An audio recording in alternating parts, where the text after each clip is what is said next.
Hello guys and welcome to Disposals Countings here yet for another video. Now in this video we'll be going over my AFL Fantasy Watchlist. These are just recommendations. I have a few players who I think you must have, and as the season progresses I'll be updating this more and more. So please subscribe and like just to see the latest AFL Fantasy content. Now without further ado, let's get into the video.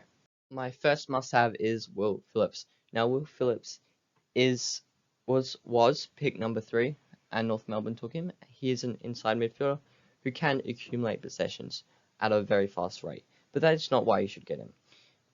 The reason why you should get him is because North Melbourne had better options available that were definitely more talented than Will Phillips in Logan McDonald and Elijah Hollands available when they did pick Will Phillips up. So why did they pick him up? They obviously needed an inside midfielder, and if they need an inside midfielder, then there's no point drafting an inside midfielder and not play him. So Will Phillips will be playing in the engine room, I reckon, similar to how Matt Rowell was playing in the engine room when he went to Gold Coast. I reckon Will Phillips will be this year's Matt Rowell, which is why I reckon you should 100% get him. You must have for Classic. For draft, don't get him. Don't draft him just yet. Just watch him though, because he could be a very good addition to your bench if he does play well. Now my next thing I would like to go over is Lachie Neal. Now Lachie Neal would probably be my captain for the first couple of rounds while I try and get a sense of who is actually playing well. The good thing about Lachie Neal is he does cost the most amount of any player. He will cost the most amount of any player in 2021. So what this means is that you can downgrade him for any player, and that is just enormously helpful. I know in the first stage you are making a big sacrifice just to get him on your team, but it is definitely better to drop Lachie Neal for someone who's lesser in price than try and upgrade to get Lachie Neal at the start. So I reckon you just should have Lachie Neal definitely in Classic, and in draft top 3. I reckon top 2 probably, and if you're lucky you can get him 3rd pick if you're super lucky. Next one is Max Gawn, another top 3 prospect in draft. Now that is not because he is the best. Well, he is probably one of the best, but also because of positional scarcity. Obviously rucks, there's definitely a shortage of good rucks, and that's why Max Gawn is so good. He was also a very decent vice captain option, and if you do not have Lachie Neal, consider putting him as your captain for round 1 in Classic and draft, because he will play well. I reckon above 100 points.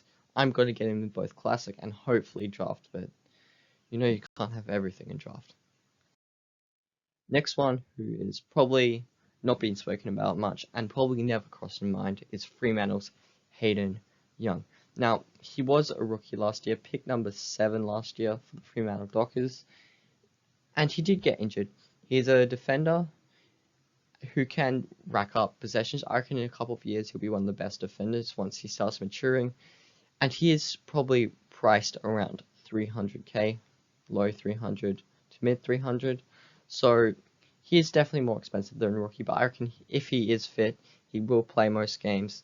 And at least consider him, I would say. You don't have to get him, but at least consider him. He'll probably be on my first team, and just watch him throughout the preseason to see how well he actually does. The next one is Jack Cripps. Now, it is my belief that Jack Cripps underperformed for the majority of the year until he started the streak where he got 300s in a row, and then he dipped to 90 and then got another 100. I just reckon Jack Cripps can play like that the whole entire season. Obviously you are going to have the bad games where you do get the odd 60, maybe 70, and if you're a really good player you will get the odd 80, but I reckon Jack Cripps can consistently average above 100. Now, in 2019, he did average just above 90, and of course, due to COVID and lower game things, he did average around 70, in 2020. But I reckon he definitely does perform a lot better than that. I mean, he did get 116 in shorter quarters. So just get him. He would probably be my top defender unless I get Jake Lloyd. Just consider him at least. Watch him throughout the preseason, because if he plays trash, then be wary. But the preseason isn't a true indicator because they tend to play rookies quite a lot. Next one is Alex Witherden. Now, Alex Witherden was recently traded to the Eagles, and when he did play for Brisbane, he was very, very good. In his rookie season, he practically was a premium defender. And then he was injured for lots of 2019. And then in 2020, for some reason, the Lions did not play him that much. And I reckon the Eagles are. And when he did play for the Lions, he did play very well. And I reckon the Eagles did actually suit his style more than the Lions. So just multiple positives why you should get him. He will also be a pretty cheap price. And don't be afraid to jump on Alex Witherden during the draft as well, especially in round 30 or round 3 or round 4, when good defenders are starting to become scarce. Next one is Logan McDonald. This is a draft D, pick number 4 for Sydney. He's just so good, I reckon. He could have been pick number 1, I reckon. And as a key forward, he will play for Sydney, I reckon, most games. The only chance is if Buddy Franklin does recover from his injury. Even then, I still reckon Logan McDonald would play. And just purely because he will play every single game of the season if he is fit, means that you should get him. I mean, a rookie. Don't get him in draft. Get him in classic, by the way. He will generate lots of cash for you. Better than most rookies. Next one is Sam Naismith. Now, I was contemplating whether or not to put him on this video, but he's definitely someone you could keep watch. The only problem is his price and his injury. He is definitely injury prone. He's been injured for probably most of 2020, and before the 2020 season started, his name was thrown around in fantasy a lot, purely because he was injured for 2019 and other years as well, and was a very cheap price, and he does have massive fantasy scoring potentials. I reckon he did average around 80 or 70, which is very, very high for a ruckman. So watch him. If he does seem to be like a little bit stiff and he is starting to get injured, I would trade him out straight away for the next guy coming up, which is Riley Thilthorpe. Now, at the current stage, Riley Thilthorpe will either be my starting ruck after Max Gawn in Classic, or my bench ruck. Now, here's another draftee, pick number 2, meaning he'll probably be around mid 200k, and he is classified as a forward ruck. He will play forward. Definitely his primary position is a forward as well, and he will support Riley O'Brien in the ruck and be their second ruck, I reckon. Now, he should play practically every single game, I reckon. You don't pick a key forward at pick number 2 if you don't plan to play him every single game.